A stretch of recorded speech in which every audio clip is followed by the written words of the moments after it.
Hi guys, welcome to another unboxing video, and today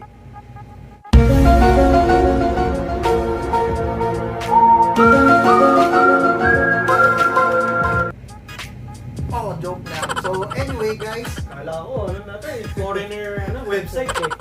okay, so guys, if you're new to this channel, please subscribe and click nyo na rin ang notification bell para updated kayo sa susunod naming videos about Globatong and mga unboxing videos namin. As we promised earlier sa nauna naming video, gumawa kami ng mga frequently asked questions para sagutin yung mga palaging tanong o yung mga usual na tanong sa Globatong. Lahat ng gusto nyong malaman or kung may questions kayo gusto nyong ihabol na hindi namin masasagot ngayon, pwede nyo rin ilagay sa description box or sa comment box below para masagot namin pag nabasa na namin. Yes. Nag-PM si Brad Pitt eh. O, si parang Brad Pitt. Nag-PM siya. Sabi niya. Ang sabi niya dito sa question niya, nag-chat lang siya, check ko lang. Sabi niya, paano loadan ang load at home? Ayun, paano loadan? Paano loadan? Nagtatagalog si Brad Pitt. Kasi Yeah. pag tropa-tropa, Tagalog na lang ang usapan. Kaya niya Marunong mag-Tagalog si Brad Pitt, hindi nyo alam. Yes. So, to answer your question, parang Brad Pitt, kung nanonood ka man ngayon, I'm sure you are, maraming ways actually kung paano loadan ng Globe at Home. Una, pwede kayong pumunta sa tindahan, magpa-load kayo ng mga Globe at Home promos. Isang example, ang Globe at Home are GoSurf 50. So, sa GoSurf 50, 1 gig yun, good for 3 days, mga ganun-ganun. So, tanungin nyo na lang yung mga suking tindahan. Pinabili na suka. Suking tindahan kung ano yung available na load para sa Globe at Home Prepaid Wifi. So, Very alam na accessible nila pala, yun. very accessible. Oo. Sa tindahan meron Or ka pwede agad. rin sa mga 7-Eleven. Basta loading station, alam nila yan.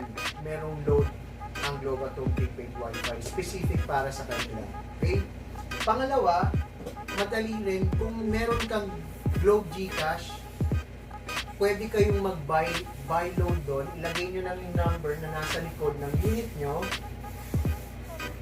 Ilagay nyo, tapos pwede na kayong pumili kung anong promo ang pwede nyong bilhin.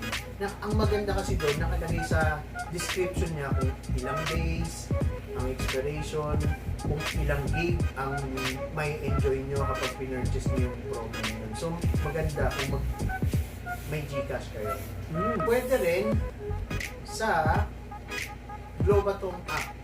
So, kung I-replyan ko lang siya na parang sige, si parang Brad Pitt. Kumusta muna lang tayo sa Sige. mga inaanak natin. Ay, pala sakto. Ayan, may nag-chat kasi yun nga, napanood yung video natin kanina. Si parang Dolly, si Maring Angelina. Oh, Ayan, pati na ba sila? Ewan ko lang, ibang issue natin. Pero ang sabi niya dito sa tanong niya, pag malakas ba, pag malakas ba ang signal ng cellphone, malakas din ang signal ng Globe at Home? Okay. So, ang sagot dyan ay hindi. Magkaiba daw ang signal ng cellphone at signal ng Wi-Fi. At magkaiba rin yung mga wired. Kasi di ba yung mga postpaid wired yan eh. At eto mga ganito, mga prepaid, mga wireless lang. So magkakaiba pala yung signal na kinukuhanan niya. Hindi porket ganun pala yun. malakas ang signal ng cellphone mo sa area mo o sa location mo ngayon, malakas na rin ang signal ng Globatong mo. Hindi pala ganun. So yun, pakisabi kay Maring Angelina. Sige, noted yan. Okay. Sabi mo, padala na rin siya ng ano? Yung ube, yung mga Yung niluluto niya. Oo, niluluto niyang ube. Okay. Sino pa nagtanong dyan? Ayan, si Catriona. Oh, si Catriona. Nag-PM.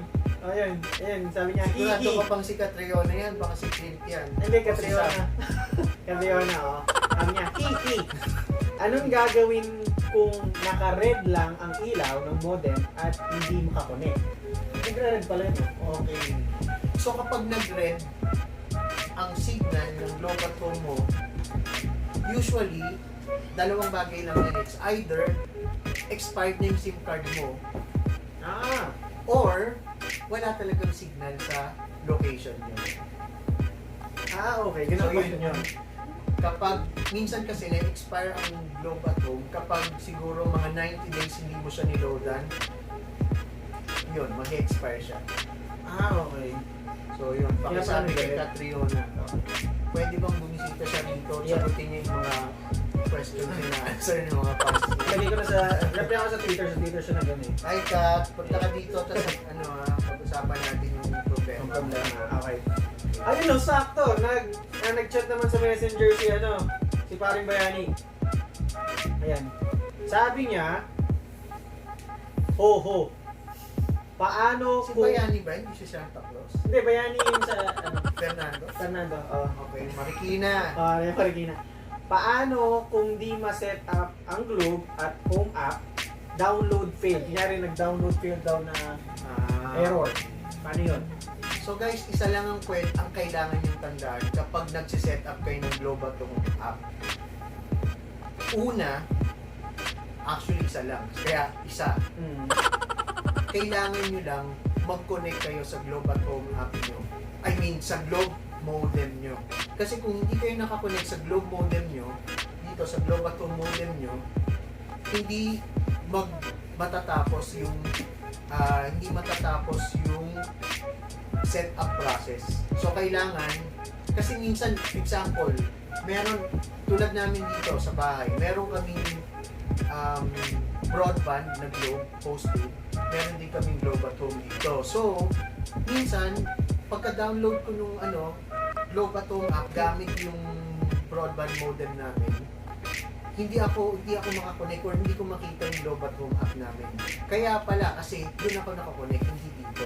So, kapag gagamit kayo ng Globe at Home app nyo para dito sa Globe at Home Prepaid Wifi, kailangan sa kanya kayo nakakonect, hindi dun sa broadband nyo. Yan. Okay, ang next natin na nag-PM, ito, foreigner eh. Ewan ko nga familiar kayo dun sa Money Heist. Heist ba yun? Si Alvaro Morte. Si Alvaro Morte sa Ano naman problema ni Alvaro? kasi nga, di ba, tapos yung show nila, nag-aantay sila ng bagong shooting. Kaya siguro nakatutok sa atin, napatanong na rin. So ito yung tanong niya. Ang sabi dito, Tagalog paano malalaman kung may load ka pa? Paano nga ba? Nag-register ako. Okay. Sa Globe at Home app din yun. Sa Globe at Home app, ipa-flash ko sa screen mamaya. Sa Globe at Home app kasi, makikita mo doon kung ilang gig na lang. Parang may duck doon na animation. May duck, tas may parang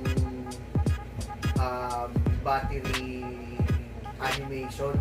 Makikita nyo doon kung ilang gig ang ang natitira pa na data allocation. Ganun lang pala kadali. Yes, so importante din talaga na mag-download kayo ng Globe at Home app. May nag-chat pa, tatlo. Okay, sino ba yan? Nakakalito kasi ang dami na nag-chat sa akin. Si Brian Cranston. Sa Breaking Bad. Sige nga, Brian Cranston. Yan sabi ni Brian Cranston. anong spelling ng crunch? Heisenberg na lang. Yun yung pangalan niya sa Yun yung pangalan niya sa palabas. Bakit spelling na yung Mr. White. Ayan, to sabi niya, gaano katagal bago ma-expire ang SIM? O yun, so nasagot ko na yun, brother Heisenberg. Heisenberg, hindi ka nakikinig kasi. Ang sabi ko kanina, roughly mga 9 ba? Or 90 days, 90 days pala. 90 days, usually, hanggat pag hindi mo siya niloadan ng 90 days, dire-diretso, may expire na yung SIM mo. Okay. So, kailangan talaga dire-diretso din mag-load or kahit once a month. Oo, kahit once a month. Kung kahit Globe at Home or Globe Go Surf 50 lang pwede. Pero kasi kung may trabaho ka, talagang kailangan mo load na araw-araw. Okay, thank you. Okay na, Heisenberg? Okay na kay Heisenberg. Reply ko lang. Kaso English ko ng tips namin. Ayan. Tapos, eto sabi naman ni Jessie. Sino si Jessie? Yung sa yung sa Ligada. Mindiola. Okay, Mindiola. Mindiola. Tama, Ligada ba yan? Mindiola. Mindiola. Mindiola kasi. Ayun. So, sabi niyo dito, ay, Maring Jessie, invite mo kami sa kasal niyo. Parang, tingin ko, matagal sa okay. Sabi niya, eto, ako gusto rin malaman din, mabilis ba talaga ang Globe at Home? hehehe. May hehehe. Ah, Kasi ang maximum yata ay up to 32 or 38 Mbps. So, pero depende yun sa area mo. Kung medyo mahina ang signal dyan, siguro mga 5 Mbps or up to 3 Mbps. As low as ganun, papalo yan. Pero kung maganda yung signal sa area nyo, up to 32 or 38 Mbps, hindi lang ako sure masyado. Pero mga ganun. So, mabilis na yun sa mga ganitong Wi-Fi modem or prepaid Wi-Fi modem. May tanong pa ba? meron pa.